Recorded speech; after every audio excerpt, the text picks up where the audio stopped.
Welcome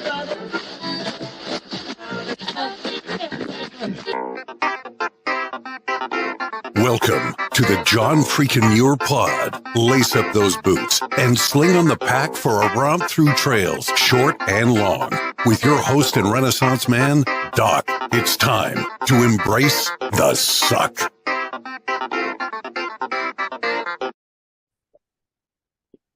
Welcome back to another week on the trail, dirtbags and hiker trash. I'm Doc, and this is the John Freakin' Muir Pod. Let's start off with a reminder. If you are enjoying the podcast, take just a minute to help us out. Leave us a review on Apple Podcasts. And if you're not enjoying the pod, well, just go ahead and keep that to yourself. All right, let's get to this week's guest, a thru hiker with one of my favorite trail names so far. Welcome to the John Freakin' Muir Pod, Heather Daigle. How's it going, Heather? Going very well. Thank you, Doc. How are you doing? Good. It was another epic day. I wasn't outside enough, but I made it through, and here I am talking to you.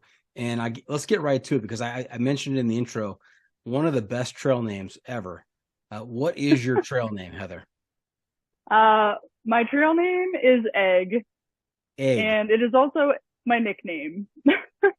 Well, that's beautiful. I mean, the name transcends the trail. That's awesome. Yeah. And how did you come by the trail name or nickname Egg? So it admittedly was a nickname first. It was a Halloween costume. I was working at a brewery in Denver, and I wanted to be something that was, I'll rephrase it.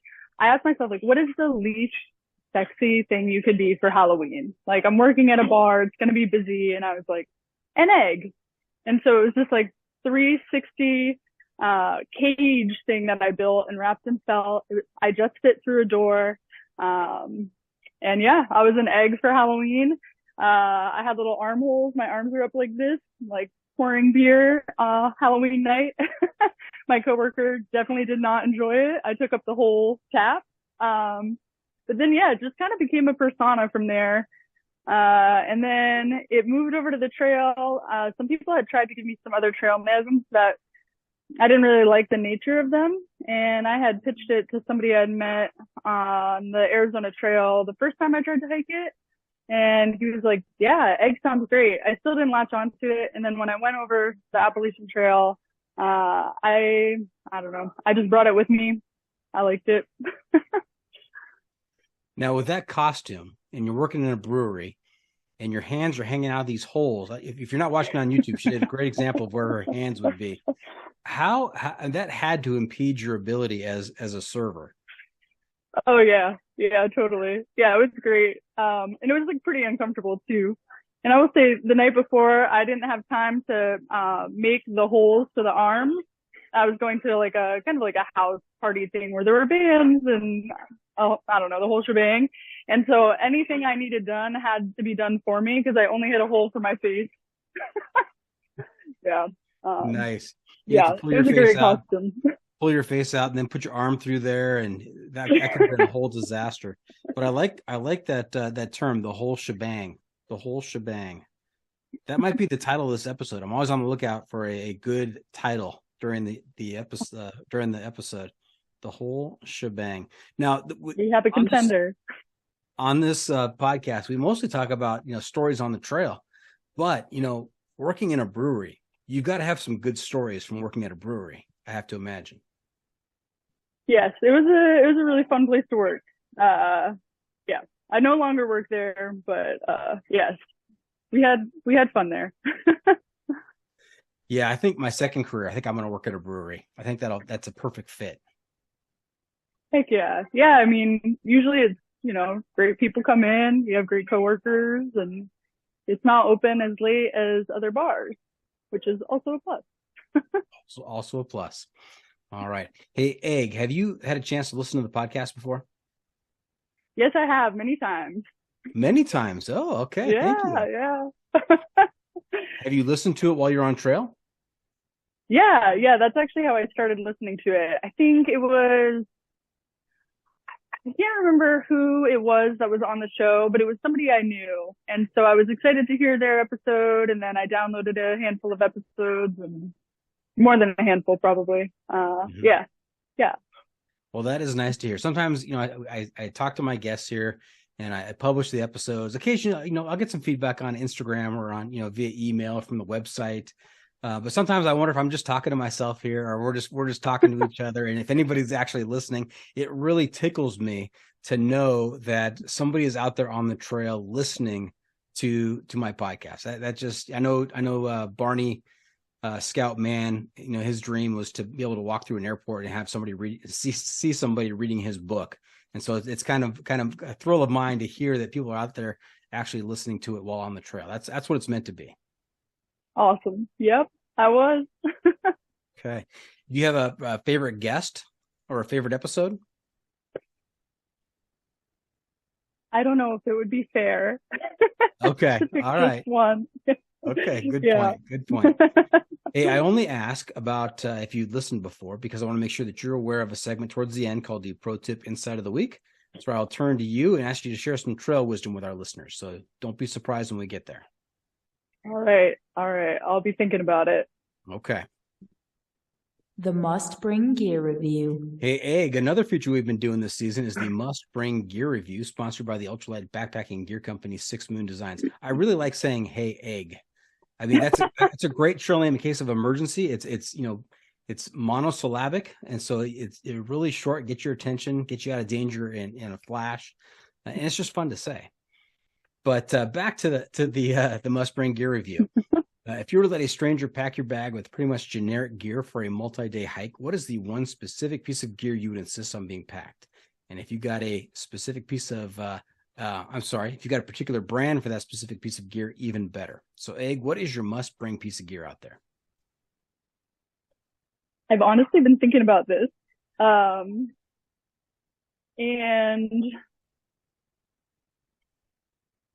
I think for a while, like as I was listening to your show, I was like, what would I say?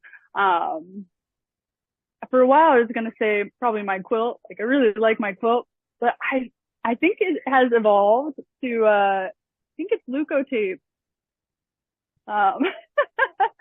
Like there are other, like, I don't know, anti-blister solutions that just haven't worked for me. And on the last trail I was on, like Leuco tape, it was big for me and for the people I was hiking with.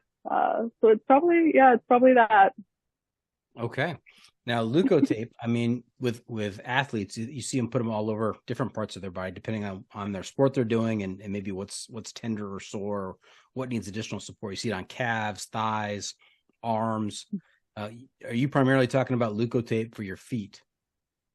Yeah, I used it only for blisters. Mm-hmm. Yeah. Well, okay. And I guess maybe I also use it to hold together a rip in my little foam sleeping pad thing, but that wasn't as successful. But it's a health aid and gear repair kit all in one. Yeah, and you can make friends with it. Like I think somebody had introduced it to me when I had a bad blister on my first hike, and I can remember what it was. And then, I don't know, I rediscovered it pretty recently. And then it was like, I was like giving it out to friends on this last trail. We were pretty blistered up. So. All right. And as you are calling in tonight, where are you sitting right now? I see this great colorful background behind you. I'm sitting in a Starbucks in 29 Palms, California. Okay. Yeah. Not too far away, maybe 100 miles or so from where I am right now. And really? Are there people in the Starbucks looking at you going, what is this woman doing? No one's looking at me. So maybe I should be making a little more noise. No, okay. Just kidding.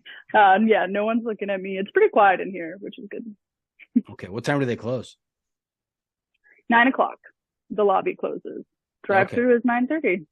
All right. You should be okay then. We should be done by then. All right. All right. Hey, let's talk about gear a little bit. You mentioned that you did the AT, you did the Arizona Trail as well. How big was your pack? What was your base weight? I don't know. I would say it's not super duper light. Like I'm not under 10 pounds, I wouldn't say, but it's probably somewhere around like, I don't know, the 10 to 13 range is my best guess.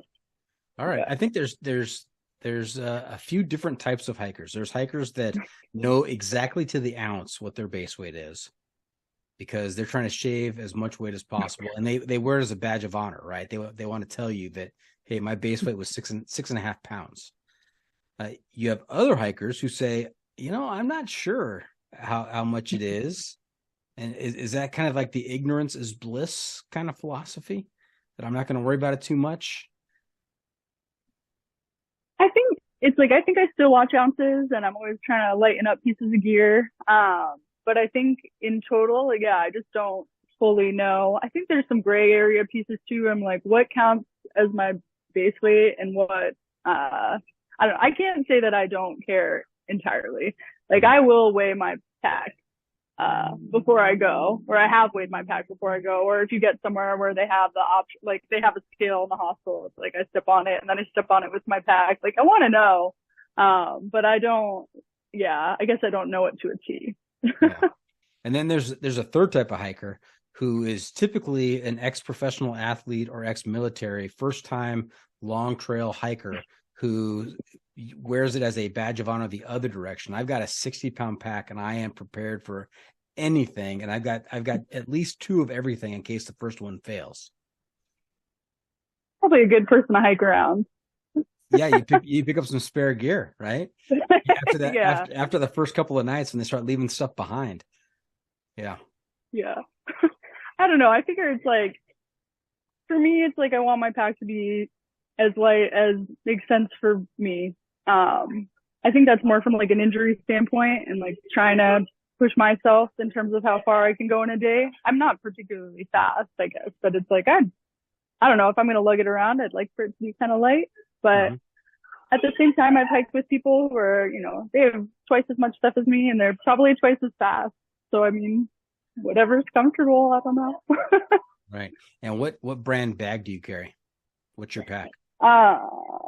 Primarily, I carry a Ponce. Okay. So the V2 is what I've mostly been rocking. I tried another pack. I was carrying a Granite Gear. I think it's the Virga. I wanted to see if I could fit my stuff into that pack. And I carried that on the Colorado Trail, and I couldn't bring it over to the Arizona Trail. It was too small. Okay. And what is the capacity? What's the liter capacity of your current pack, the Polanco? I think it's like 30 something. I think 30 something liters. Not 100% sure. Yeah. Okay, that could be totally wrong. I don't know. It's a nice look when you make your lips move different directions like that. When you're like, I'm not sure. It's good. If you're not watching YouTube, you're missing out. You got to tune in on here. Okay. Hey, let's keep talking about gear a little bit more. It's the hiking pole. With the hiking pole, and that's pole spelled Poll, like a survey, not the kind you carry out on the trail. I'm going to ask you 7 questions, Egg, and the purpose of this survey, the hiking pole, is for me to assess exactly how crazy you are. So I'm gonna at the end of these 7 questions, I'm gonna assign a score to you on a scale of 1 to 100, with 1 being completely insane and 100 being completely sane. Now you have to know, and you're probably already aware of this because you've listened to the podcast before, that anybody who's done one of the American long trails, like the AT, like you've done, it's an automatic 25-point deduction. There's no way you can score higher than 75. Yeah. So your high score is possibly 75. All right. Egg, if I were to ask your parents, your family, your friends who may not be part of your tramily, and just in regular civilized city life, if I asked them to give you a score between 1 and 100, where would you fall? What would they tell me? Probably, I'd say like high 60s. Really? They think highly of you. Okay. They say this girl is pretty grounded. She's got a good head on her shoulders and makes all the right decisions. That's right. Mm-hmm. Okay. What about your coworkers at the brewery? Oh, yeah, maybe not as high. It took a turn. Maybe not just I have a score. Yeah, I don't know. All right, so that tells me you got your friends and family. You got them fooled. So let me do my evaluation of you. I've got 7 questions. They're all hiking related. This will give me a chance to see which side of the issue you fall on. And in addition to your answer, give us a little bit of an explanation as well. That'll help me with my scoring. All right, that sounds good. And this is completely subjective. It's all whether or not I agree with you, because it's my podcast. Okay. And I get to do that. All right. Okay. All right. First question: trekking poles or no trekking poles? I don't have a simple answer to this one. Okay. So I don't like trekking poles. I'd rather not hike with them. I want both hands free. I want to snack. I want to like adjust my stuff. But yeah, primarily I want to snack. But I don't know. I get aches and pains, especially at the beginning of a hike. And then also I don't have great balance. So I've been all over the board with trekking poles. It's like, I've started a hike without them and then had them sent to me, or I've started a hike with 2 and then I mailed 1 home and then I mailed the second one home and had none. And, yeah, I feel like I'd like to not need them ever. But I do have to lean on them from time to time. But I've shipped them back and forth a decent amount. Egg, this is going to be a great episode. Usually I ask that first question. It's a very simple, straightforward question. People have a, there's no doubt in their voice, whichever side they pick, but you have really started off the hiking pole in a spectacular fashion. You get sore and you admit that the poles help with that soreness. You have bad balance. You admit that the poles help with that bad balance, yet the poles get in the way of your snacking. So you know what? Let's get rid of those dang poles. They don't get in the way of the snacks.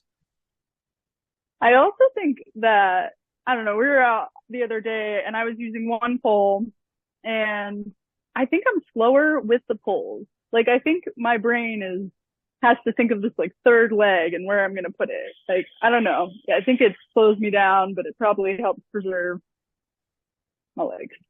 Yeah. Now I don't know. I don't know that there's an instruction guide that's been made for hiking poles. At least I haven't found one. Nothing comes with the poles when you get them. But it seems to me, and here's my issue with poles, is that when your left foot goes forward, your right pole should go forward, and then it kind of alternates that way. So your opposite pole should keep up with your opposite foot, and that really helps you with pace. So when I think about that, I can really make good time. But oftentimes I'm not doing that. I'm just, I'm picking and poking and, putting it wherever. And then I realize, oh my gosh, I should be, my right pole should be, with my left foot. And then I get, kind of focused on that. And I don't know, it's just a cycle that I go through that is annoying sometimes. But I admit it does get in the way of snacking though. Mm-hmm. You got to do like the under the arm tuck and then like, right. Yeah. Yeah. And if you ever stop to take a picture, right, and you lean your poles up against your stomach and you're taking a picture and then you lean the wrong way and then the poles fall on the ground and then you got to bend down with your pack to pick up the poles. Yeah. I can see what you're talking about. Okay. One more thing to manage. Okay. Question number 2 on the hiking pole.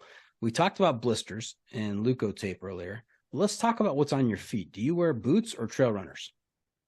Trail runners. And you still get blisters? Yeah. I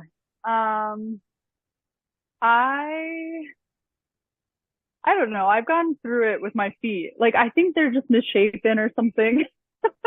Like, I've cried in the shoe store. They're like, we don't make shoes for you. I don't think, like, when you look at them, they don't look super abnormal, but I've gone back and forth between like a supportive trail runner and then I've gone into ultras and then, it's like there's no perfect shoe yet for me, but I think my problem was like, I need more support than an ultra, but I have a wide toe box. And so, or I have wide toes.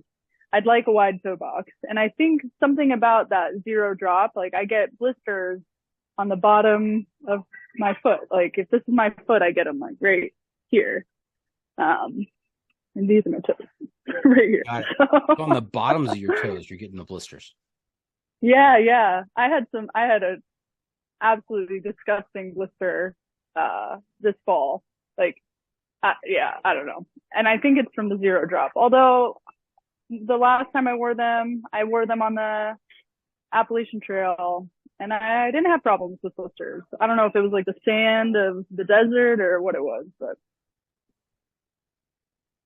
so trail runners. Okay. Now, Like, egg with the misshapen feet.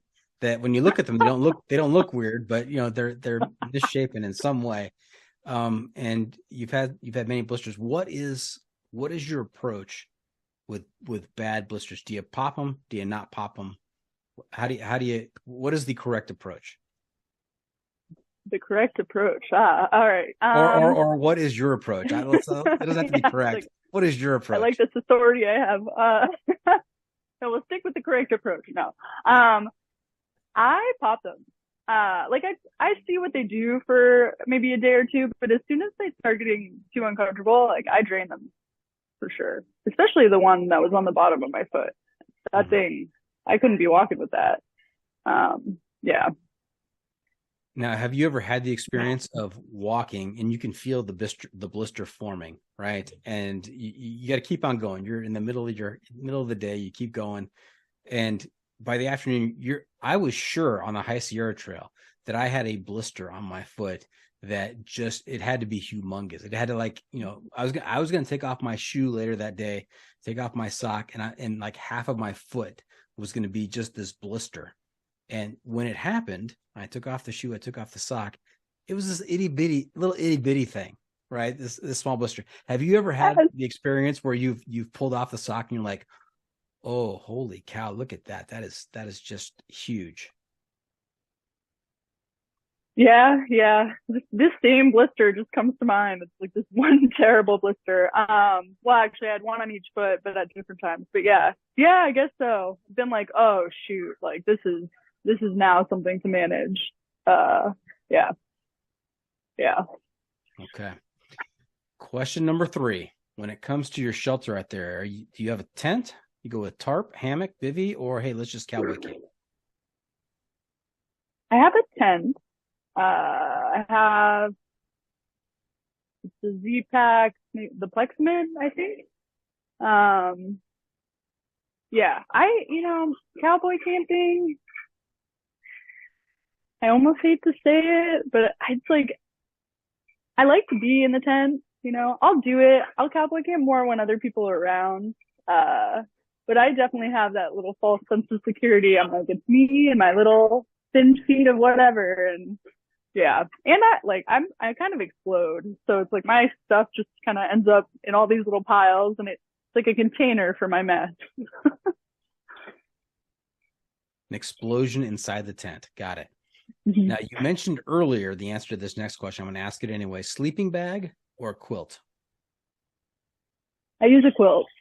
Yeah. Yeah. What brand? Yeah. I have a Catabatic. I think it's the Watch 15-degree quilt. It's been great. Yeah. No complaints there. Are you a side sleeper? Uh-huh. Yeah. Quilts really seem to help with side sleeping. You're just not as constricted as you are in that bag. Yeah. I think that was like in the places that I was trying to shave weight, that was probably one of the first spots I went. Other than, actually, first I went with the backpack, which was a mistake, but yeah.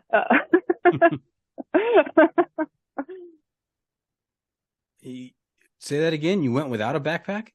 The first place I think I tried to shave weight was the backpack. Oh, okay. Like I went for a light backpack before getting light gear.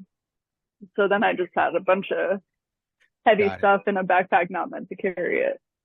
Yeah. Got it. I thought you meant that you just got rid of the backpack in an effort to save weight. I was going to carry, the quilt under one arm, and yeah, that would have been all my awkward. snacks under the other. Yeah, that's right. That's all you need. Quilt and snacks. Done. Got it. Yeah.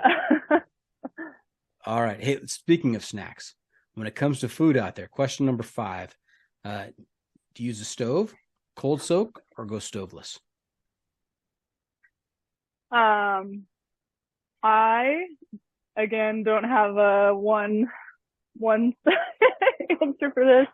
I cold soak and I use the stove, not simultaneously. Like I'll bring the stove if I think it's gonna be cold, and I would benefit from a hot meal, like consistently cold. But I prefer to cold soak. Yeah.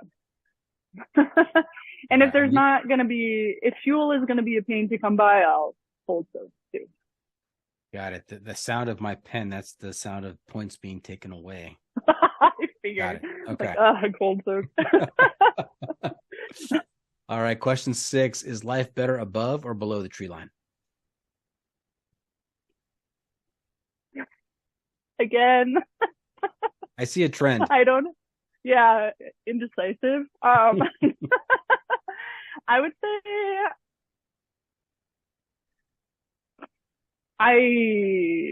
they both offer something great.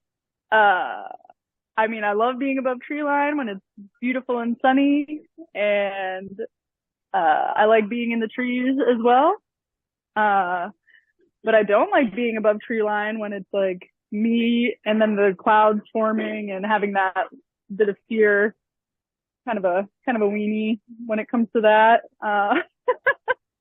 And then also, I don't know how canyons factor into this, because it's like they're well below the tree. Well, no, there are trees and canyons, but it's like I like that area too. So yeah. Okay, no easy answers with you. I see that. Yeah, my score is just dropping rapidly. Last question in the hiking poll: what's more important, pack weight or luxury items? Pack weight. Okay.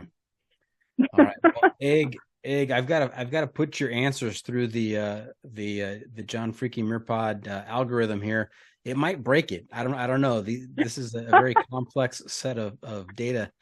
Bear with me a little bit. Got to do some serious math. I got to carry the 7.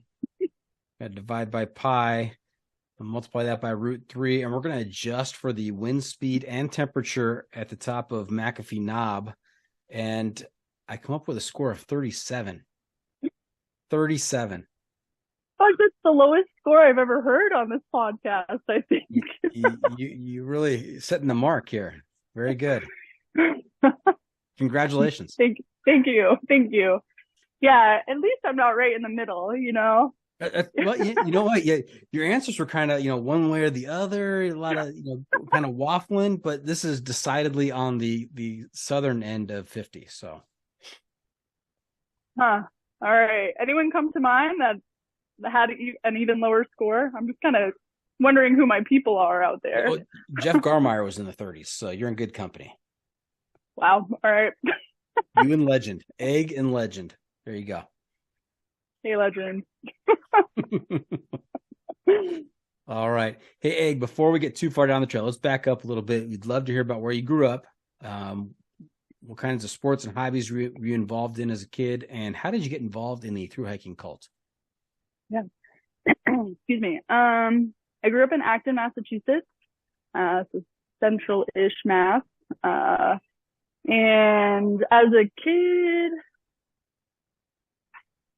yeah, I had a lot of hobbies. I grew up with my grandparents, and they kind of put me in all sorts of things. So I was really into art. I played, a lot of sports. I mean, like, kind of dabbled as I was young. And then in high school, I was a cheerleader, and as well as I played lacrosse. And I did a very little bit of hiking, but like we didn't do, I spent time outside as a kid, but we didn't do like camping and backpacking and that sort of thing. It was more like running amok in the neighborhood and catching frogs in the pond and stuff.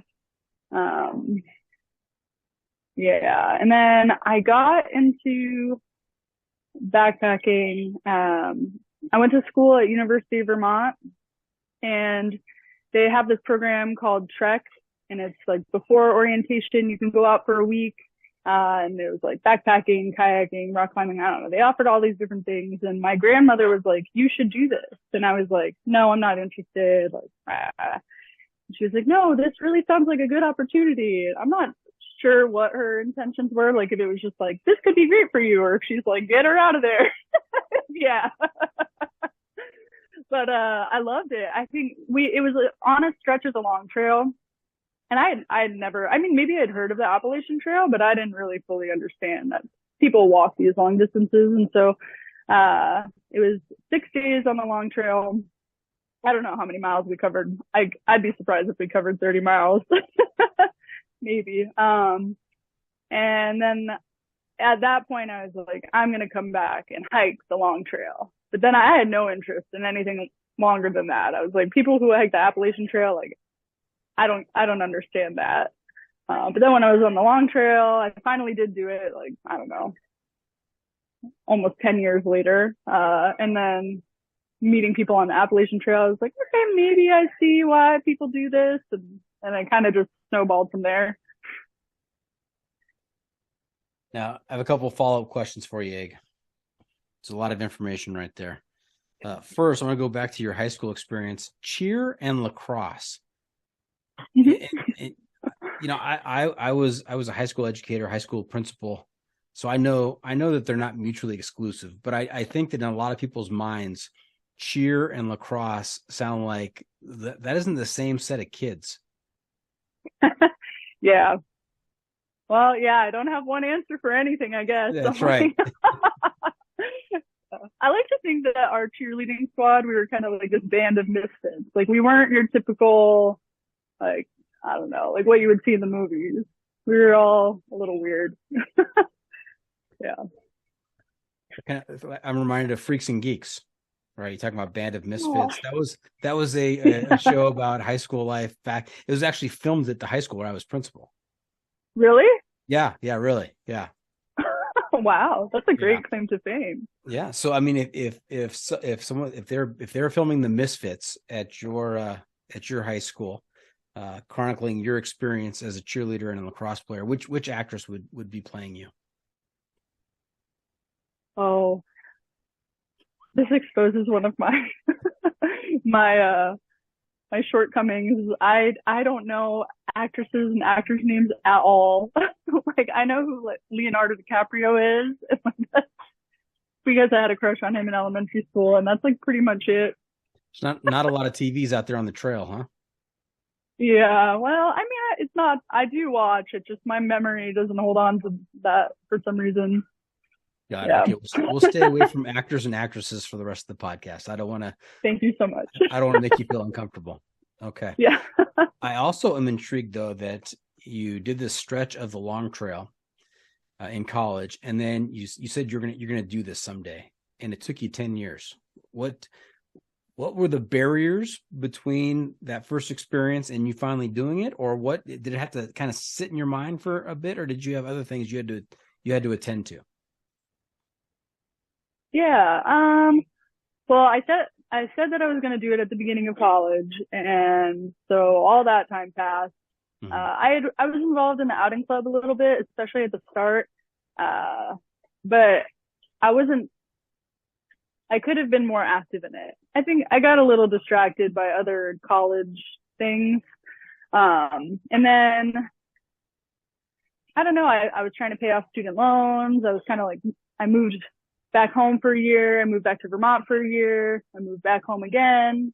I was saving up to move out to Colorado. It always seemed like I had, I don't know how to put it. Like there was just always something standing in the way. It felt like, which that's not the first time it's happened. That seemed to be a trend for the first handful of years. Once I moved to Denver, I was like, I want to do this. Then I got a boyfriend, and after a couple of years, I was like, I'm going to do this whether you want to come or not, sort of thing. Maybe it wasn't so harsh, but maybe it was. And but even after that, I still found it was like I would want to hike, but something would come up. And I think that's one of the hard parts about hiking or long distance hiking. It's like, it's really, for me, I have to be pretty disciplined in that I don't want to or how do I put this? It's like, I have to be disciplined in that life can't come in the way. which is hard. You Yeah. know, through hiking can sort of feel a little selfish sometimes. Yeah, it is a big commitment, and you have to make it a priority. You have to put aside a significant amount of time from your life, from your everyday life, to get this done. Yeah, but then once you do it and you feel it, it's like, I don't know. At least for me, it's that's where I feel. This is so cheesy. It's like where I feel most alive. No, I love that you lived in Vermont and then you moved to Colorado and then decided to do the long trail. That's perfect. That's par for the course. Okay. Hey, we're going to take a quick break. When we get back, we're going to talk about the long trail as well as the AT and the Arizona trail. So stay tuned for that. We'll be right back. And welcome back. We are talking to Heather Daigle, rhymes with bagel, aka Egg, from a Starbucks in 29 Palms. All that just sticks in my head. I don't know why. And usually on this podcast, the beginning of the second segment, we get into different stories from the trail, different hikes that you've hiked. Today, though, we're going to do something a little bit different. We're going to talk about a couple of big issues that are important to Egg. And we're going to see how those kind of evolved and played into her different hikes. So let me just kind of set the stage. Let's talk about the fact that obviously you're a woman, and hiking as a woman, as a solo woman. This has come up a couple of times on the podcast with some of the guests, that there are different things, different issues that as a solo female hiker out there that impact you as a hiker, and you need to think about and be cognizant of, and may impact how you do your hike. And then also, if you look at social media out there of people on the trail, everything is bright and sunny and like paradise, and you're living your best life out there. And people talk about how many miles they do in a day. And so as a hiker, also, I think for all hikers out there, I think there's a pressure of being, not just talking the talk, but walking the walk, and having that hiker persona, that ego. And I think you've got some information for us you'd like to share about, how that's also evolved for you. So, I mean, those are two big topics that I think we can weave through the different trails here. How do you feel about talking about those tonight? I feel great about talking about them. Yeah, I'd say they're both important to me, and yeah, Okay. We'll see what comes out. We'll see what happens here. So you've got a number of hikes under your belt. You've done the long trail. You did the Appalachian Trail. You've done the Arizona Trail twice. 1.5. 1.5. And you've also done the Colorado Trail. Mm-hmm. And so, talk about these big themes. How did you approach those hikes? What were your feelings on that first hike of the long trail, being a solo woman out there? I really factored that into my planning, like almost to a very obsessive degree. And I think there were some big learnings for me in doing that by myself. I mean, I almost hate to admit this, but like I looked at all the shelters and their proximity to the roads, and I planned out where I would stay based on how deep into the woods they were. So I was like, mind you, this is, well, actually, I guess it wasn't that long ago. It's probably like 6 years ago, but it's like, or 5. It's like, I didn't want to stay at shelters that were adjacent to the road because I thought that would make me more accessible or something.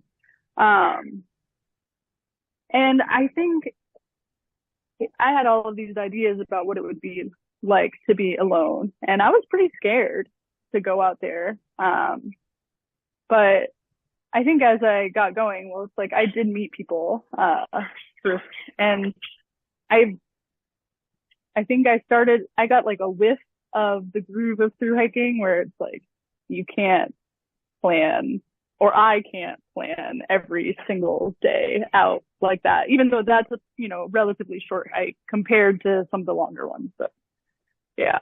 So yeah, I was going in pretty nervous. And, Yeah, I had my pepper spray and like the whole thing. yeah. In my previous conversations with different women, we've talked about different topics and different ways it's impacted. This is the first time I've heard of someone planning their hike and where they're going to stay, depending on how deep into the woods the shelters were. I mean, that's, as I hate to even say this because it sounds like, privilege. And I just, it feels icky. As a guy, I don't even think about stuff like that. And that is just, it's kind of a wake up moment for me hearing you talk about that. Yeah. I mean, nothing really sketchy has ever happened to me. Like on trail. And I know people that have had pretty, hairy encounters or other women that have had questionable encounters. But I mean, I think on the long trail, I did have this like drunk guy with a gun come up to me, and that gave me a fright. Like I ran away from that man, but I found another hiker and a male hiker, and I was like, will you hike with me and camp with me tonight? I feel really spooked. And that's probably the worst thing that's ever happened. But I'll also say that on pretty much all of my hikes, I've been hiking, with the exception of a good portion of the Arizona Trail on the last go around, I've been hiking with men, and that changes everything in my mind. Like I would never sleep in a gazebo in the middle of town by myself, probably. But I do it with two guys. And I mean, now, I wasn't really meeting a ton of female thru hikers. I was fortunate to make some connections on the Arizona Trail and I would maybe do that with them. But, yeah, I've like hiking around guys, like, unfortunately, it just was like a lot of those worries that I would have when I was by myself were just like stayed away. Yeah. Or like hiking. Because they're like a security blanket. Yeah, a little bit. Yeah. Like, yeah, I guess so. Mm-hmm. And what, in terms of bonding on the trail, I mean, we've talked about in the past about how quickly you open up to strangers, people you've never met before. Within 5-10 minutes, you're telling things that you haven't told your best friends back home or your family members. And so, how, in terms of meeting guys out on the trail, not in any kind of like dating type of scenario, but just hiking in terms of a tramily. I mean, what is the bonding process out there? How quickly do you bond with folks? I would say fairly quickly. Yeah. I think I like to think of myself as somewhat accessible. I like to make jokes. Maybe I'm not as quick to make jokes when I first meet somebody, but I think I know how to keep a conversation going usually. And yeah. And I think in almost all of my hikes, I've been just a little bit off season, it seems like.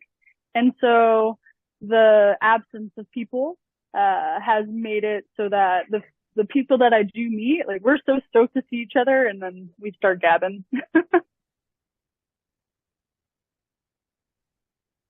All right. Now, you say off-season hikes. When do you typically go? When have your hikes taken place? Well, the long trail I would say was on season. Like I started, I think in mid-August and then hiked into middle of September. The first time I tried the Arizona Trail, I was early, maybe by a week or so. And there weren't many people out there. I did connect with people, like, it wasn't just me by myself. But I wasn't seeing multiple people a day. Appalachian Trail, I went southbound, so that immediately changes things a little bit, I think. I've never gone northbound, so I don't know. And I started in mid-August again.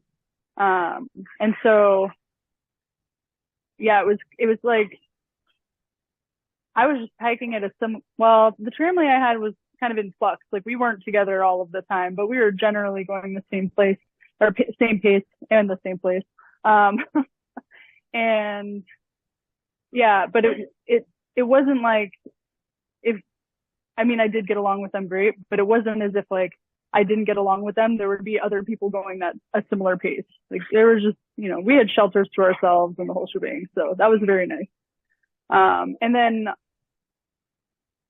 I started the Colorado Trail with people that I met on the AT, which is like a whole other thing. Starting the trail with, that was my only time ever starting the trail with somebody, and that was really hard.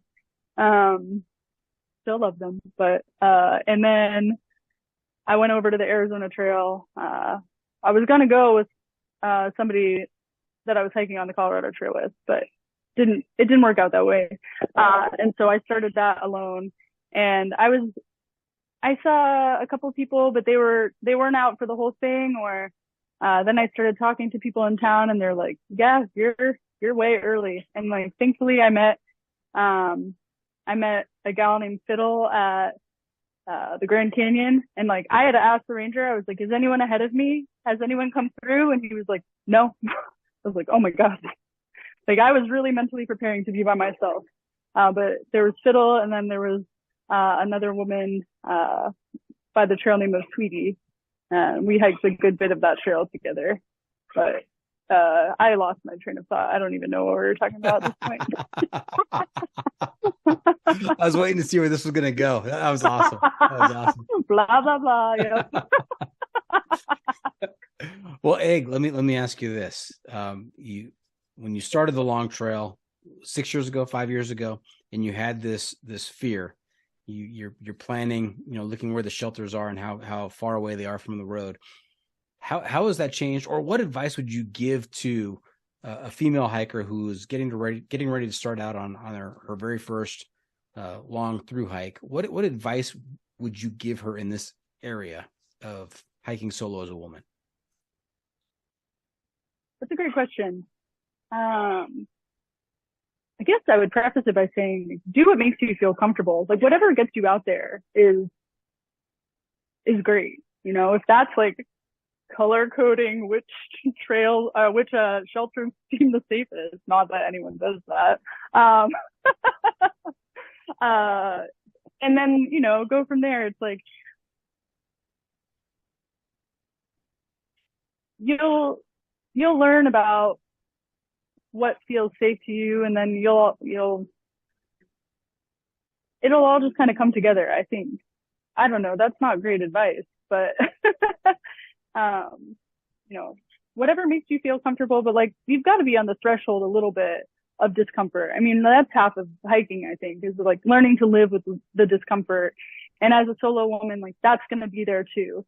But it's also like, I think if something doesn't feel right, like go with that feeling. Like you're better off making this. What is the saying? It's like safe is smart. And if you feel like you're going to make a decision that's going to keep you safe, like go with that decision. Got it. Now let me pick up a little thread that you dropped off a little bit earlier when you talked about starting off a through hike with friends, with Tramley that you picked up on the AT. You made some friends and you guys decided to hike the CT. And you said that was a bit difficult. And I don't know if I'm projecting here, if I'm reading too much into this. Did that situation play into this whole hiker ego, hiker persona type topic that we talked about earlier? I want to tread lightly on this one because I still very much love those guys, and that situation is pretty complicated. I would say the hiker ego topic is bigger than that, but they aren't removed from one another. I think there were 4 of us that started. 2 people got off in the first town due to foot injuries, one had a pre-existing foot injury that was, yeah, anyways. He tried it, yeah. And, but so they got off in the first town, and then it was myself and, my friend Extra, and we had hiked, I don't know, probably like 1,500 miles of the AT together. Like we went through all sorts of stuff, and he was, and is a great friend. But I think the problem was like, I had these feelings about hiker ego and I'm sure, and other things. And he probably had his own set of feelings, but we just weren't, the lines of communication weren't there. And I think that's what was different for me was, and starting a hike with somebody versus just falling into it was like, we didn't really talk about what it was going to look like if paths started to split or like our wants started to diverge. And yeah, I don't know. So that was tough. So hiking solo is easier in some respects than hiking with other folks, because people don't hike lockstep. I mean, things come up, people hike at different paces. Priorities might shift in terms of wanting to spend more time in this location or trying to get this to this location by a different date, and so that could cause complications. Yeah, and I think I took for granted the fact that like we hiked really well together on one trail, and I think I just assumed that we would sort of fall back into the same thing. But I think the other difference too was like back on the AT, like I said earlier, like our family was kind of like, we were in flux. Like we weren't together every single day, but I think the Colorado Trail is shorter and there was this pressure, and we had this idea of going over to the Arizona Trail together. And I think, there was an added pressure from that. Yeah, I don't know. And maybe we both had different things that we wanted out of the hike. And I can totally own that I wasn't communicating those things, well at all. So, yeah. And so how has your hiker ego evolved over the years, or how have your expectations about hiking evolved? Oh gosh, yeah. I mean, I don't know if I outwardly came off like a jerk on the AT. Maybe I did. But I felt kind of like a jerk. Like, an example, gosh, I don't even know where to start. It was like, I had this fixation over like big miles and a little pack, and I wanted to hike the trail in, X amount of days, and that was really important to me. But if you ask me why it was important to me, it's like, I don't think that the reasoning was there. It's like, because I wanted the fast time. It wasn't even like super fast or anything, but it was like, I wanted a time that sounded good, and I didn't want it for my own reasons, maybe. Or yeah, I'm sure I had some of my own reasons, but it just seems like I was pretty wrapped up in what a thru hiking identity that I wanted, rather than the hiker that maybe I was.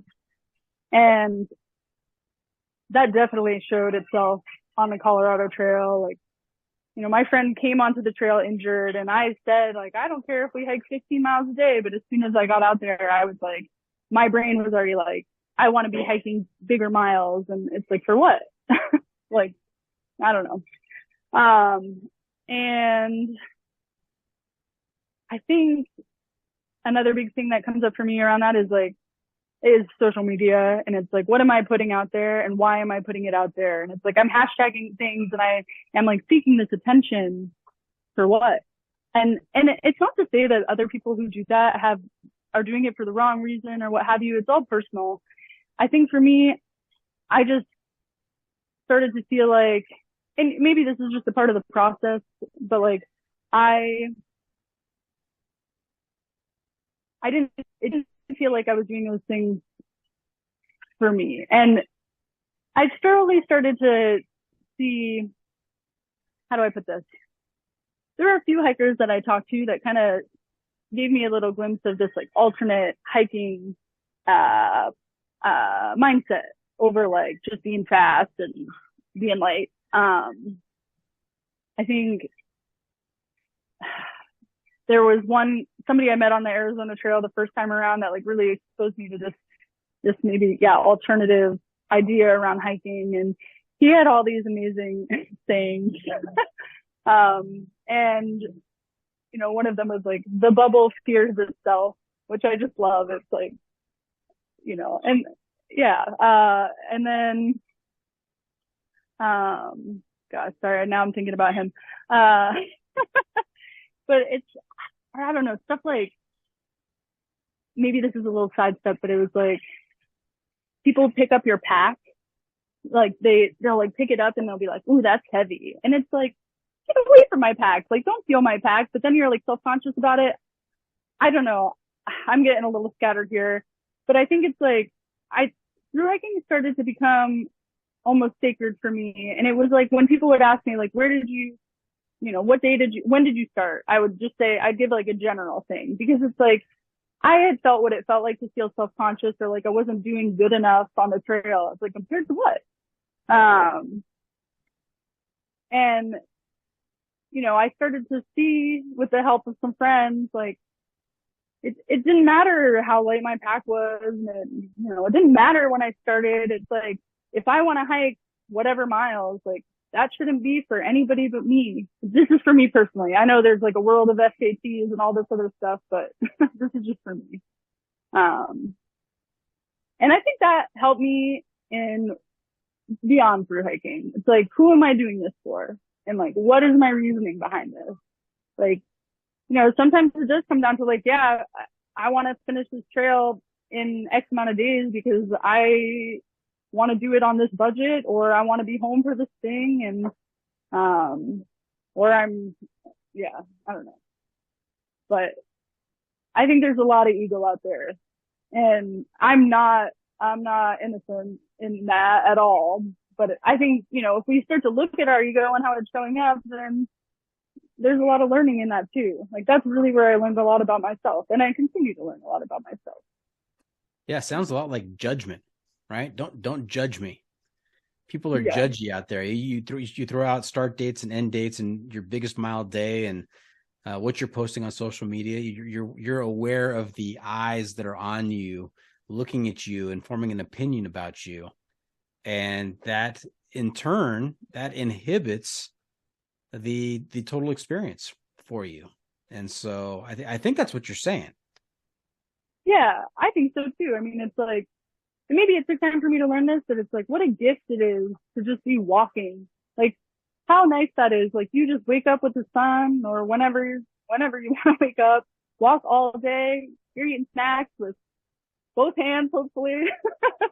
And then you go to bed and you do it all over again. And you like meet great people. You see incredible things. Like, you go through things that seem, I don't know. It's life in such a simple form. And like, right. We don't really need all that other, you don't need that pressure. I don't know. I think you don't need that pressure. You are absolutely correct, Egg. Absolutely correct. Okay, let's talk about the Arizona Trail, the AZT, because you said you did it 1.5 times. So I'm curious as to why 1.5. What happened with the half? What did you have some fun, some type 2 fun out there? Well, the simple answer is it was COVID. Oh. Yeah, I started in late February of 2020, and I went north, and every town I was like hearing little whispers, and I'd get, more information in them. But I was like, I'm not getting off this trail. Like, you'll drag me off this trail. But then I was like, all right, I'm going to get off this trail. I needed a ride, first of all. The person who was going to give me a ride was like, I'm not coming out there past this date. Like, I'm coming to get you. So I was like, okay. There's a lot unknown. So yeah, that was the half time. Got it. Are you familiar with type 2 fun? Oh yeah. Yeah. Do you have any good examples from the trail of type 2 fun experienced by Egg? Oh man, I would say like most of the Arizona Trail is type 2 fun. This year was. I know it was good fun, but it was like, my legs are like cut up and bloody. It's like so overgrown. There's freaking snakes. So many snakes. And it's like funny after the fact, but like it's not so funny during that. Yeah. Gosh, I don't know. Yeah. I don't know if I have a great one example of type 2 fun though. I mean, maybe if I really sat on it, I could think of like a little horror story or so, but okay. How about highlights from the trail? What are some of your favorite moments from the Arizona Trail?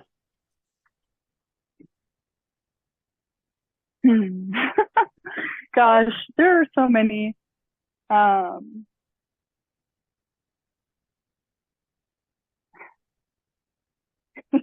Yeah, I don't know. Meeting Fiddle was a huge highlight for me. I think I I joke about being about fast boys because it's like I just meet a lot of men on trail, and I've met other women, but we just do a little bit of a different pace maybe, or like they've got their own crew. I don't really know what it is, but meeting Fiddle, it was like everything, we just got along instantly. Like that was such a huge highlight, to meet another woman who had like similar interests in what we wanted to get done that day, and we could talk about trail, talk about some of the things we were talking about. That was just massive.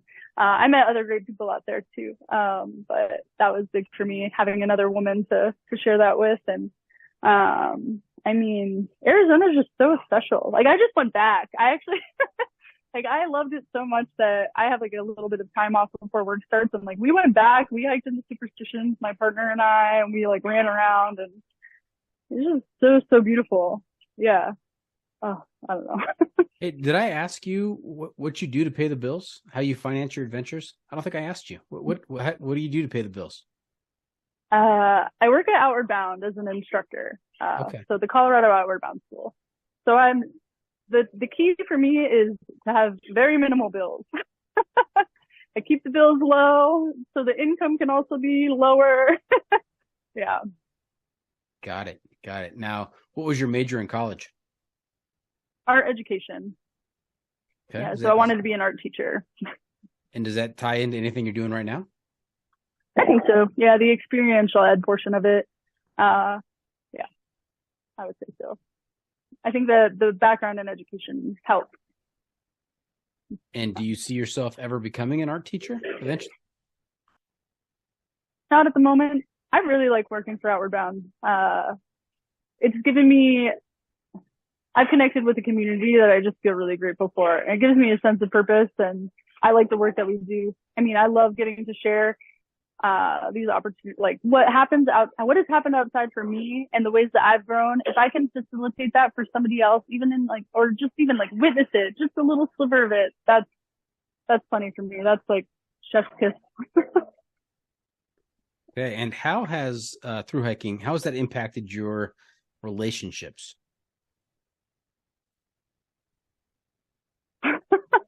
Yeah.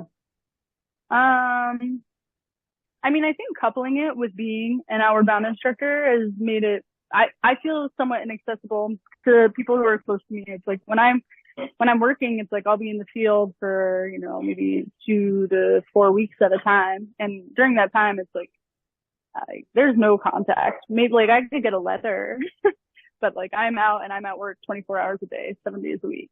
And so that plus hiking, it's like, there have been just big things that I've missed for my friends or for family. It's like I get back from the field or I get in service in town and I get a call that's like, hey, I got engaged 2 weeks ago, and it's like, oh, wow, I missed that by like quite a big mark.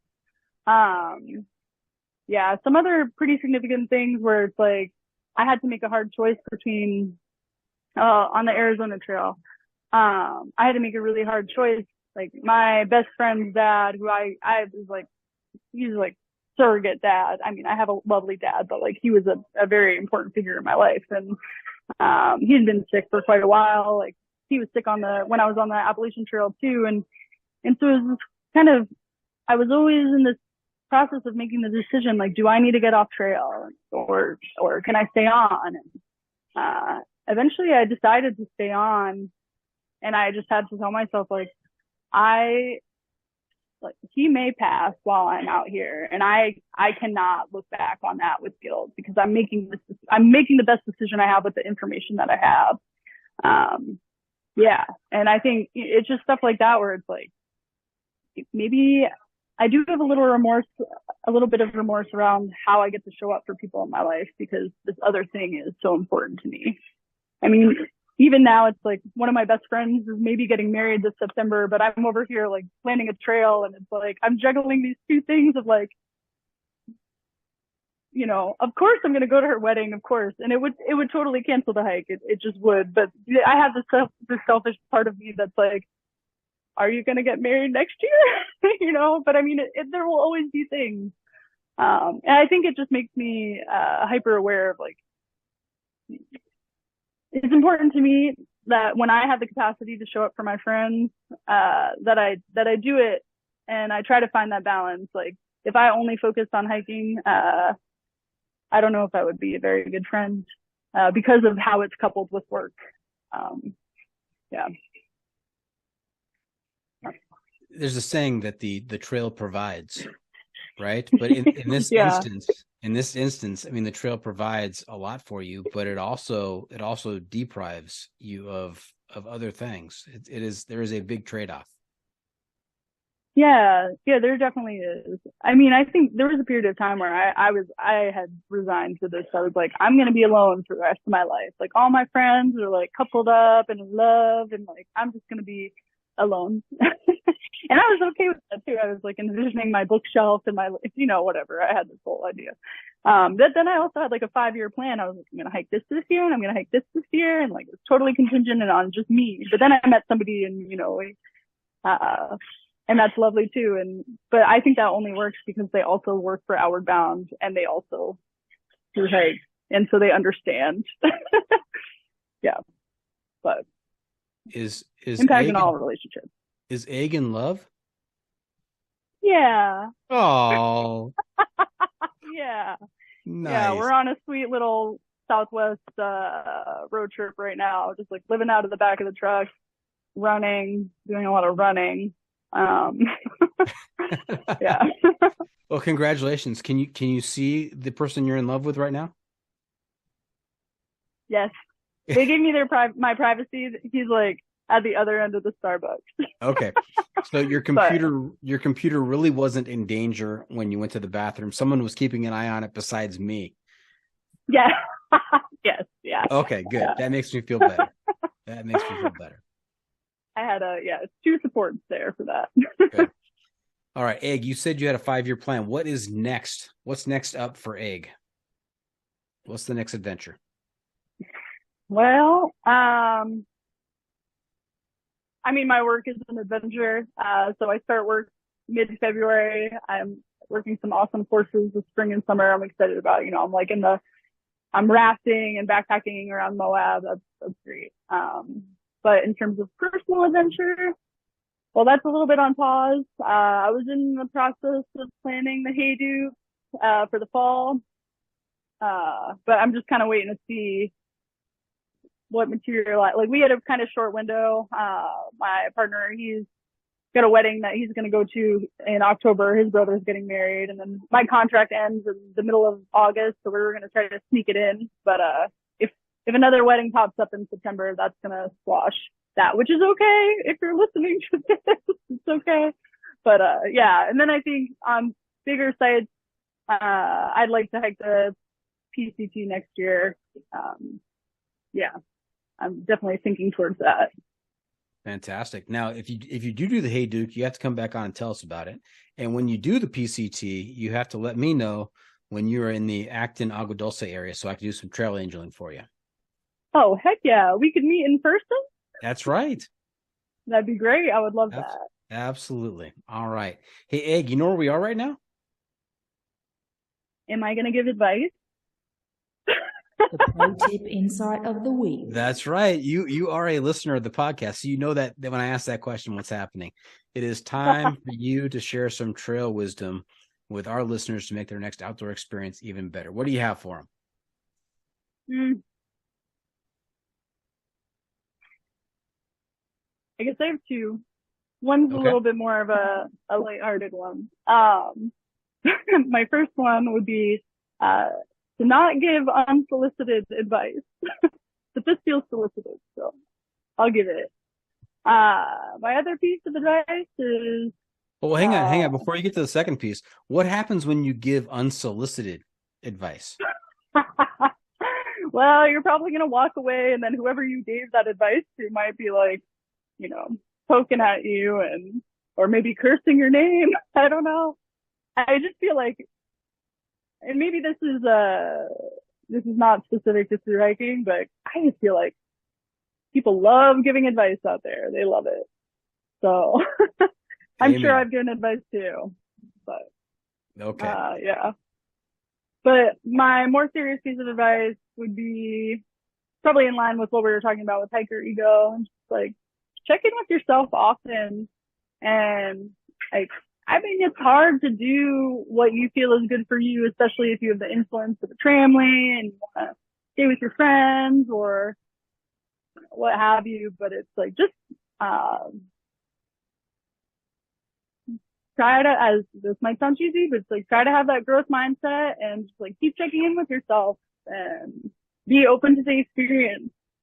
Can I tell like a little side story on that? Absolutely. When I started the AT, I was at the cabin in Maine, and there was Nimblewool Nomad was there, and I can't remember his name though, but somebody who had hiked with Nimblewool Nomad was also there, and he's this older gentleman. Like, I think he's in his 80s, and he said something to me where he was like, "I hope you find what you're looking for out there." And I was such a little jerk, like I didn't say this to him, but in my mind, I'm like, what am I looking for? Like, I've hiked, like I'm 30, whatever. Like I'm not looking for anything. And like, boy, was I wrong. I was so wrong. I learned so much. And I think that is just, kind of anecdotal of my advice. Just like, stay open. You never know what you're going to learn out there. That is a great little story, Egg. And, a couple things. Number one, you got advice from Nimblewool Nomad. Well, no. It was another gentleman that he had hiked with in the past. So they were there, like, meeting up at the cabin or something. So I did not get any advice from Nimblewool. But Nimblewool was there. He was there, yeah. It was really cool. Yeah. Okay. You got to meet him? Yes, I did get to meet him. I bought him a 12-case of Sprite for him to share with the cabin. Yeah, I did briefly meet him. Nice. The other cool part of that story is now that you are further down the trail, you being able to reflect back on what you were thinking at that moment and realizing that was the wrong thing to be thinking. That's happened, I'm sure, countless times. I hope it keeps happening, Yes. Yep. And I love the growth mindset. That's a true educator right there, talking about growth mindset. Yeah. All right. So there you have it. That's it. This episode is just about in the books. Hope our listeners enjoyed our time with Egg. Want to thank her for joining us this week.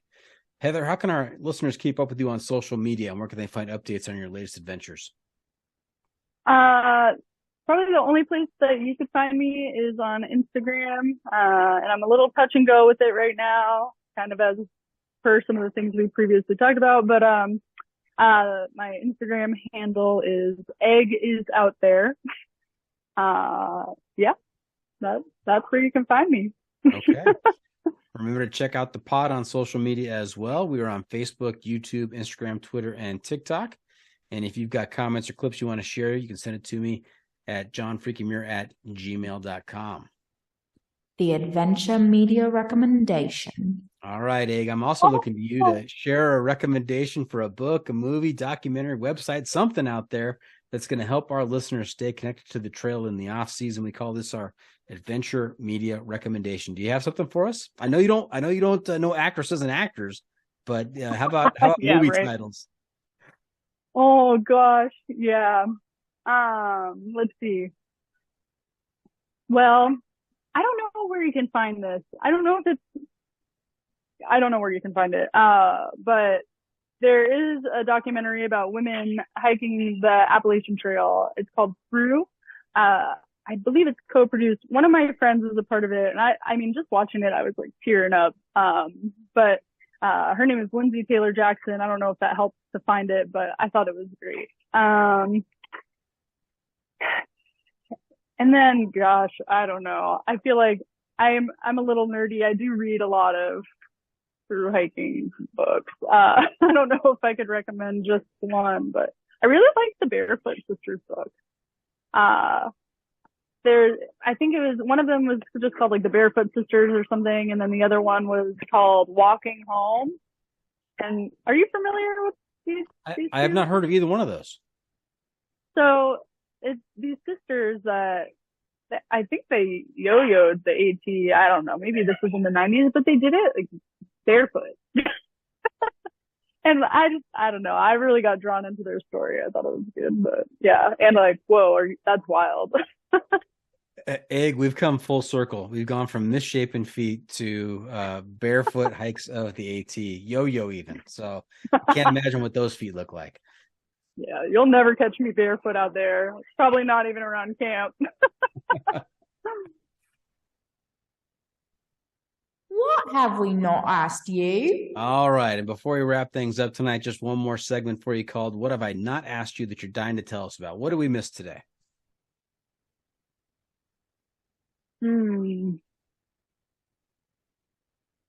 Gosh. I don't know. I feel like I was a little all over the board, so maybe we really got our bases covered. But nothing's really coming to mind that I would say is super poignant. Yeah. Okay, Shoot, I dropped the ball on that one, Doc. That's all right. That's all right. I see your sweatshirt. Your sweatshirt says Virginia is for lovers. What does your hat say? I know there's something written on it, but I haven't been able to make it out. Oh, it says Mystic Alpinism. My friend mailed it to me. I don't know. I mean, yeah, I get questions on it all the time. They're like, "What does that mean?" I'm like, "It's me," but yeah, It's mystical. I don't know. It's a mystery. yeah. Okay. But I love Virginia, and my friend had this sweatshirt and gifted it to me because I was really into Virginia. So yeah. Nice. All right. Hey, that's a wrap from the John Freaking Muir studio. Any shout outs to friends and family, Egg? Gosh. Well, first I want to thank you for having me on. I've been looking forward to this I love listening to your broadcast. This is just like so wild to me that I'm hearing your voice in the fashion that I've been listening to it on other podcasts, and I am on it too. That's just so wild. So thank you. This has been fun. Thank you. And then, gosh, yeah, I don't know if I could specifically call anybody out, just because it wouldn't feel, I would miss somebody, but it's like, yeah, got it. Family has been so supportive, friends at home, so supportive, friends in Denver, also outward bound people, and then all the people I've connected with on the trail, like really special friendships, and I wouldn't be where I am without any of them. Everyone's helped me get here. So I feel very, very fortunate. Oh, also, and yes, my partner too. Very, very supportive. Oh, yeah. Almost missed him, but got him in there. Oh my gosh, can you imagine? He's right there. All right. Hey, thank you for tuning in. Always remember, the trail is the trail. Doesn't care if you want to go downhill. Doesn't care if it's almost dark and you're looking for a campsite. It doesn't even care if you just hiked from the shelter that was deep in the woods and the furthest from the road. Trail is the trail. Embrace the suck.